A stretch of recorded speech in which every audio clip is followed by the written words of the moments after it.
मित्रों, महागणपति जी को प्रणाम, माँ परा जगदम्बा भवानी को प्रणाम। आइए रोज की भांति आज भी चर्चा करते हैं। आज भी थोड़ा सत्संग कर लेते हैं। आज का सत्संग का विषय है वेद कथांक। तो आज बताएंगे वेदों की, उपनिषदों की क्या क्या संख्या है और उनमें क्या क्या लिखा है, मूल बातें क्या है। उपनिषदों की संख्या वैसे तो 108 है, परंतु मुख्य 12 माने गए हैं।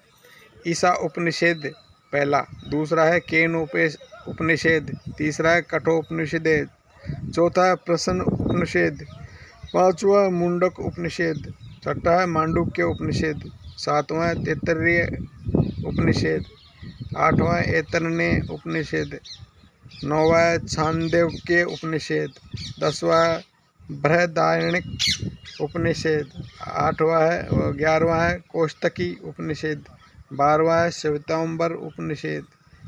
ये 12 मुख्य हैं। स्रोत यज्ञ का संपादन करने के लिए चारों वेदों की आवश्यकता पड़ती है। ऋग्वेद में कार्य होता द्वारा, यजुर्वेद में कार्य, अथर्ववेद द्वारा, सामवेद के उद्गात द्वारा, अथर्ववेद के कार्य ब्रह्मा के द्वारा, नाम के द्वारा, रीतिवजों द्वारा संपन्न किए जाते हैं। उपनिषद सिद्धांत है कि मनुष्य जिस पर अपने श्वासों को उत्पन्न नहीं करता पर उसका स्वामी है, वैसे ही ब्रह्मा भी वेदों का अध्यक्षता करते हैं, क्योंकि उनमें एक ब्रह्मा की ही विचारधारा है। जिन्होंने निराकार होकर साकार जगत बनाया, वो क्या नहीं कर सकते। मंत्रों के ऋषि, छंद देवता, विनियोग आदि को ब्रह्मा का अवश्य इनको जानना चाहिए। जो ब्राह्मण ऋषियों के बिना जाने अजाने अध्यापन, जप, होम आदि करते हैं, उनके कर्म फलों का फल अल्प होता है, वही पापी होता है। व्यास जी ने कहा है कि चारों वेदों के 4 उपनिषद भी हैं। ऋग्वेद का उपवेद स्थापत्य वेद है, यजुर्वेद का उपवेद धनुर्वेद है, सामवेद का उपवेद गंधर्ववेद है और अथर्ववेद का उपवेद आयुर्वेद है।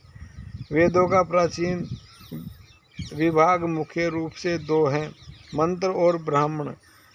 आरण्य और उपनिषद ब्राह्मणों में आ जाते हैं। मंत्र भाग को संहिता कहते हैं और अथर्व अर्थ स्मारक वाक्य को ब्राह्मण कहते हैं। भूलोक, भवलोक और सवलोक के ऊपर महलोक हैं, जिनके भी ऊपर जनलोक, तपलोक, सत्यलोक में कर्म से अमृत, क्षेम एवं अभय का निवास करते हैं। चंद्रमा आपके मन है, स्वर्ग सिर है। श्रुतियाँ कहती है कि चंद्रमा उस प्रभु मन, अग्नि प्रभु का मुख है। अग्नि की उत्पत्ति इसलिए हुई है कि वेद, यज्ञ आदि कर्मकांड पूर्ण रूप से संपन्न हो सके। आत्म स्वरूप का साक्षात्कार होते ही हृदय की ग्रंथि टूट जाती है, जिससे शोर संदेह मिट जाता है, कर्म बंधन क्षीण हो जाते हैं।